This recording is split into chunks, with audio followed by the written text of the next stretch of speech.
dan kom sy salwing oor jou lewe en dan word jy 'n instrument van besonderse gebruik.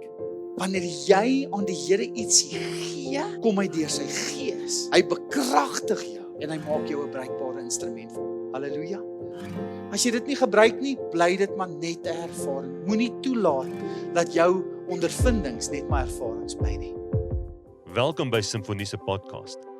Simfonie is 'n Suid-Afrikaanse kerk aan die Wesrand van Gauteng, waar ons groot liefde vir mekaar, vir God en vir ons gemeenskap het.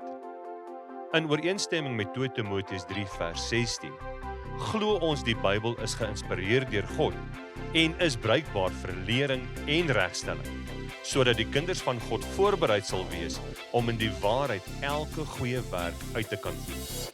Ons is opgewonde om hierdie kosbare, Heilige Gees geïnspireerde boodskap te deel en mag hierdie saad vrugbare grond vind. So ontdek jou plek en ontdek jou bediening is heel waarskynlik een van die onderwerpe wat die naaste aan my hart lê. Ou pastore sê altyd in die ou dae gepraat het. Hulle sê, weet, pastoor, daar's mense in die gemeente wat 34 maande swanger is. Sê 34, dis nie moontlik nie. En hulle het altyd van hierdie storie gepraat. Hulle moet geboorte gee aan ietsie, maar hulle gee nooit geboorte aan ietsie. Hulle moet geboorte gee aan 'n bediening, hulle moet gebruik word met die Here, maar hulle sit net in die banke. Ons is swanger van liefde, swanger van bediening, swanger van potensiaal, maar ons leef dit nie uit nie. Sê vir die persoon langs jou, God wil jou gebruik. God het jou ontwerp vir 'n doel. Jy is nie vanaand toevallig hier nie. Is daar iemand gou vinnig wat vir my kan sê, wat is ons gemeentevisie? Vinnig. Lief vir God, lief vir mekaar, lief vir die gemeenskap. En wanneer ons vanaand kyk na jou bediening, leef jy jou bediening uit in elke sfeer van hierdie 3 belangrike dele. 'n Liefde vir God, we minister unto God, wat belangrik is, ons bedien hom, en dan ook tot ons naaste, die gemeente, en dan ook tot die gemeenskap. En dis wat God jou wil gebruik. Amen. En wanneer ek met jou praat en ek vanaand vir jou sê, jy is ontwerp vir 'n doel, wil ek vir jou sê, jy is nie toevallig hier nie. Amen. Die Here het 'n plan met jou lewe. Daar is 'n bekende gedeelte in Psalm 139, en daar staan die volgende, God het jou in die moederskoot gevorm. Sê gou, ek is gevorm. Okay. Ek is gevorm, en ek wil jy met daai woordjie vorm vat vanaand. 4 belangrike beginsels as jy dink oor waar God jou wil gebruik en die bepaalde bediening wat jy het. En wanneer jy aan hierdie 4 beginsels dink, gaan dit net jou help om 'n bietjie duidelikheid te hê oor waar God jou wil gebruik. Amen. So die heel eerste een, as ons kyk na vorm, die V, wil ek met jou praat. Sê gou vir jou langs jou, jy het vermoëns. Okay. 'n plat Afrikaanse woord is jy het talente. Die Here het vir jou talente gegee. Kom ons kyk gou wat sê 1 Petrus 4 vir ons. 1 Petrus 4 vers 10 staan daar. Derdens, God het aan elkeen van julle 'n genadegawe gegee. Luister, ouens, hoor gou. God het aan sommiges. Nee, hy het aan elkeen. Sê gou, ek het iets ontvang. Ek het gereedskap in my hande. Ek het 'n genade. God het aan elkeen van julle 'n genadegawe gegee. Met hierdie gawes moet julle mekaar dien. Nee, jy moet sit in die banke. Nee, met hierdie gawes moet ons mekaar dien. Ek het iets ontvang om ander mense meer te dien, sodat God se ryk genade deur julle na mekaar toe kan vloei. Amen. God wil deur jou ietsie doen. Is dit nie ongelooflik besonders nie? Is hierdie versie nie iets wat jou motiveer nie, hè? Here, ek het 'n genadegawe en dit is om ander te dien sodat God se ryk liefde, sy genade deur my na ander kan vloei. Ons weet ons gebruik 'n gesegde, Here, ek wil 'n instrument wees. Here, ek wil 'n kanaal wees waardeur U werk. Kan jy jouself indink dat die koning van die konings, die een wat hierdie heelal geskep het, deur jou as mens, feilbaar, gebroke partykeer, dat die Here jou wil gebruik om 'n verskil te maak? Halleluja. Is God nie goed nie? Amen. Die ou mense het altyd gesê, God slaan 'n reguit hou met 'n kromstok, maar hy slaan 'n hou. Halleluja. En God wil jou gebruik om 'n verskil te maak. Ons eer die Here. Efesiërs 2 vers 10, ons kan hom net so vat. Want ons is God se handewerk. Sê gou saam met my, ek is God se handewerk. Hy het ons in ons eenheidsband met Christus Jesus so gemaak, dat ons die goeie werke, wat hy vir ons bestem het, kan uitlewe. Sê gesaam met my, ek is bestem vir goeie werke. Is dit nie besonders nie, hè? Jy is bestem vir goeie werke. God wil iets met jou doen. Ons almal het genadegawes ontvang. En dis hierdie vermoëns. Ouens, hier is hierdie natuurlike vermoëns wat ons het. Sommige mense is meer musikaal as ander. Amen. Sommige mense is meer kan beter praat as ander mense voor ander mense. Ons het hierdie natuurlike vermoëns. Maar wanneer jy jou natuurlike vermoëns beskikbaar stel dat die Here dit kan gebruik, en dan kom sy salwing oor jou lewe, en dan word jy 'n instrument van besonderse gebruik. Tot in hoërskool, selfs na hoërskool, was ek bang om voor mense te praat. En hier staan ek vanaand. Halleluja. Wanneer jy aan die Here ietsie gee, kom hy deur sy gees. Hy bekragtig jou en hy maak jou 'n bruikbare instrument vir hom. Halleluja. Jy het sekere vermoëns. En moet jou nooit, wanneer ek praat oor vermoëns, moet jou nie self vergelyk met die ou langs jou nie. Halleluja. Kyk na die ou langs jou. Ek is bly ek sien jy nie. Okay. Nee. Okay, jy het unieke vermoëns gekry, en as jy nie jou gawes, jou talente gebruik in God se koninkrykie, dan mis ons ietsie. Is dit reg so? Die Here wil jou gebruik. Die oë, wanneer ons praat oor vorm, is ondervinding. Sê gesaam met ondervinding. Baie mense sê ondervinding is dit wat met jou gebeur. Nee, dis nie ondervinding nie, dis net 'n ervaring. Ondervinding is wanneer jy gebruik dit wat met jou gebeur het. Hoor mooi, ondervinding, sonder om dit te gebruik, is maar net 'n ervaring. Elkeen van ons wat vanaand hier sit, het 'n bepaalde ondervindings al gehad in hierdie lewe, nê? Wie van julle het al verhoudingsondervinding gekry? Okay, nê? Wie van julle het al konflikoplossingsvaardighede ontwikkel in jou lewe? As jy getroud is vir 'n jaar of meer, nê?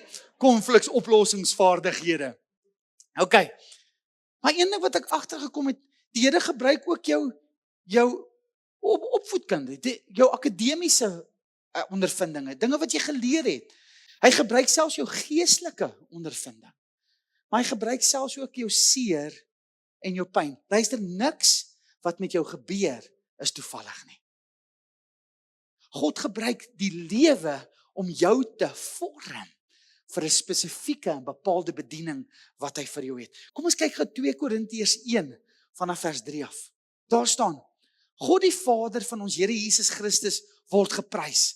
Hy is die Vader van barmhartigheid en die God wat in elke opsig bemoedig. In al ons swaar kry bemoedig hy ons. Hy doen dit sodat ons ook in staat sal wees om mense in al hulle swaar kry by te staan met dieselfde bemoediging waarmee God ons versterk het. Verstaan jy? God gebruik jou ondervinding in hierdie lewe. God gebruik elke aspek van jou lewe om jou te vorm. Ek het baie keer na my eie lewe gekyk en besef, maar Here, hoekom was my kinderlewe so moeilik? Ek staan vanaand hier met julle en ek besef, ek het swaar kinderlewe gehad, maar die Here het daai ervaring gebruik, my ondervinding gegee, dat ek vandag met 'n jong kind so kan sit en presies verstaan en ervaar en beleef wat hy deurgegaan het. En ek kan raad gee en ek kan bemoedig en ek kan vir so 'n persoon bid. Hoekom? Want die Here het my bemoedig en ek kan ander met dieselfde bemoediging bemoedig. Amen. So saam met my, ek het ondervinding.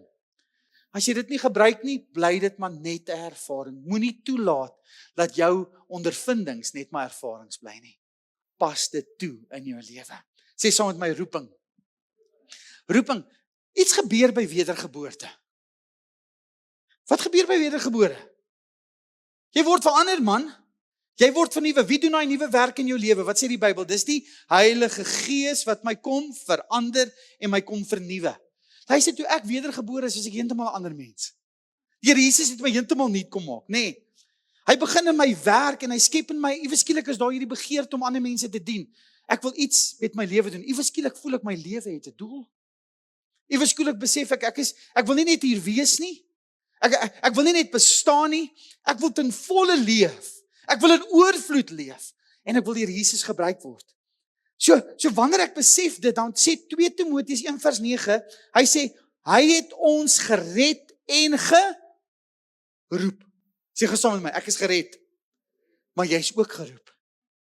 Roeping is, vind na wedergeboorte plaas, wanneer die Here so sterk deur sy gees in jou hart kom werk, hy het jou kom nuut skep, en hy gee vir jou 'n besonderse opdrag, dat jou lewe doel het.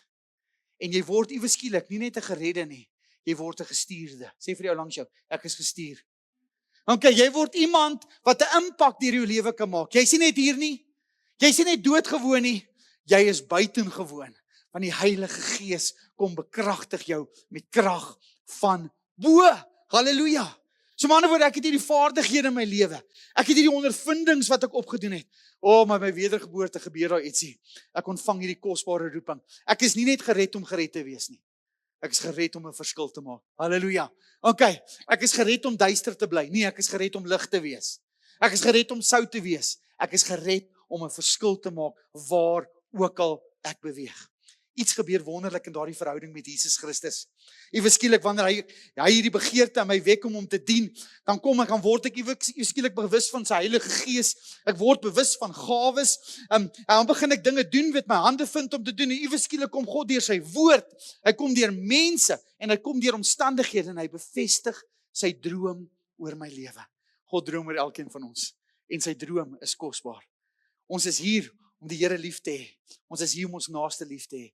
En ons hier om ons gemeenskap lief te hê. En ons almal sê, halleluja vir dit. Kom ons kyk gou wat sê Kolossense 3, vers 23. Pak alles gemotiveerd aan. Eksamen ook, né? Vir die hele jonges. Okay. Dit is in, Here regtig, pak alles. Beteken dit my werk ook? Ek wonder waar maak ons die grootste impak in ons lewe? Waar spandeer ons die meeste van ons tyd? In die werk, nee. Hy sê pak alles gemotiveerd aan. Werk soos vir die Here en nie soos vir mense nie. Weet dat die Here julle met 'n erfdeel sal beloon. Die eienaar vir wie julle werk is Christus. Wanneer ek wedergebore is, het ek 'n ander eienaar en sy naam is Jesus en ek werk vir daai eienaar in sy land, in sy koninkryk. En ek werk vir hom. So alles wat ek doen ek asof ek dit vir die Here doen en nie vir mense nie. Hy kom skep hierdie begeerte in my om te dien. En ek is by die laaste gedeelte, sê saam met my M. Okay, sê saam met my vorm. Vaardighede, ondervinding, roeping en M staan vir motivering. Sê saam met my. Bewaar jou hart, want dit bepaal die hele koers van jou lewe. Spreuke 4 praat daarvan, nê. So dit wat in jou hart aangaan, bepaal jou hele lewe. En wanneer ek praat oor motivering, praat ek eintlik oor jou passie. Ek praat oor dit wat in jou hart aangaan. Hoor wat sê 2 Korintiërs 5 vers 14. En Paulus het hierdie geskryf. Hy sê die liefde van Christus dring ons. Sê saam met my, die liefde van Christus dring ons. Luister daarom, wedergebore kinders van die Here kan nie net sitplekke warm sit nie. Ek kan nie net 'n lewe leef ter wille van myself nie. Dit gaan nie meer oor my nie. Ek word deur ietsie anders te gedring. Ek word deur ietsie anders te gemotiveer. En dis die liefde van Christus. Dis die passie van God. Dis die vuur van God wat hier binne in my hart en in my lewe kom werk. Iewes skielik besef ek lewe nie meer vir myself nie. Ek lewe nou vir die Here. Motivering is daardie vuur. Is daardie passie. Musiekdepartement wat veroorsaak dat jy 6:00 in die oggend hier by die kerk is vir 'n diens. Halleluja. Dat die sonnaskool mense al, Christel, en Carmen al van 6:00 af broodjies smeer op 'n Sondagoggend. Die kinders kom eers 2 ure later, maar ons smeer broodjies. Okay. Mense kyk na julle en vanoggend as ek by die kerk en Byron was voor my by die kerk. Hy sê, lekker om voor die pastoor by die kerk te wees. Okay. Hoekom gebeur dit? Gaan dit oor dat ek so oulik is? Gaan dit oor dat die gemeente so oulik is? Dis die liefde van Christus wat in julle harte werk, want julle alles wat julle doen julle dit asof julle dit vir hom doen. Dit is sy liefde wat ons dring. Daarom is julle wat by die Beraad is, by die Beraadsvergaderings. Daarom reël ons kampe. Want ons wil mense vir die Here wen. Daarom reël ons uitreike. Daarom wil ons 'n verskil maak, want dit is die liefde van Christus wat ons dring. So ek wil vanaand vir jou sê, gebruik wat jy het. Moenie wag op dit wat jy nog nie het nie. Ek sê dit al jare vir jong mense. Doen wat jou hande vind om te doen. En vinnig sal jou hart vir jou sê wat om te doen. En daarin wil ek jou aanmoedig, as jy gaan wag vir die perfekte dag, dat die Here uit die hemel met jou gaan praat en sê, dit is wat jy moet doen, gaan jy lank wag. OK. Want die Here het al reeds vir jou sekere vaardighede gegee. Hy sê, gebruik daardie talente, moet hulle nie begrawe nie. Jou lewe en jou ervarings was nie verniet, jy het ondervinding gehad. Man, as wedergebore kind van God, het jy roeping oor jou lewe. Jy is nie net gered nie, jy is geroep om 'n verskil te maak. Halleluja. Maar jy het 'n motivering hier binne in jou. Jy besef, ek lewe nie vir myself nie, maar ek lewe vir Koning Jesus. Daarom sê ek, en ek kom by hierdie plek wat ek sê, Here, ek gaan doen wat my hande vind om te doen. Dit is jou roeping. Jy is 'n instrument van besonderse gebruik. Wanneer God jou gebruik, is dit presies waarvoor hy jou bestem het. Ek weet nie van julle nie, maar ek wil 'n lewende, sê saam met my lewende, bruikbare, vreugdevolle instrument wees in die Here se hand. Mag dit jou begeerte wees vanaand. En ons almal sê, halleluja. Sê gou saam met my, ek is gevorm vir 'n tyd soos hierdie. Kom ons sluit ons so. Dan bid ons. Halleluja en amen. Mag hierdie kosbare woord van Pastor Jacques jou help om 'n helder lig vir Jesus in die wêreld te wees. En mag die Heilige Gees jou herinner aan sy woord, sodat jy voorberei sal wees vir elke goeie werk.